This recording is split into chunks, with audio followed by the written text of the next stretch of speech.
They's taking our jobs away.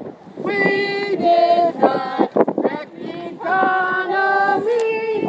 Can you tell me how to get to Wall Street? How to get to Wall Street? C is for cookie, not budget cuts. C is for closed corporate tax loopholes. This protest is brought to you by the numbers 47. Mitt Romney thinks 47% of Americans are parasites who don't pay their fair share of taxes.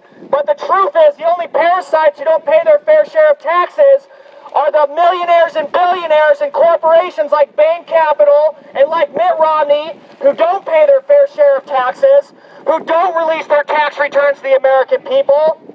We're not going to take it anymore. This protest was brought to you by the letters F and U. That stands for fired up and fed up. And if you thought that stood for something different, then you didn't watch enough Sesame Street when you were a kid.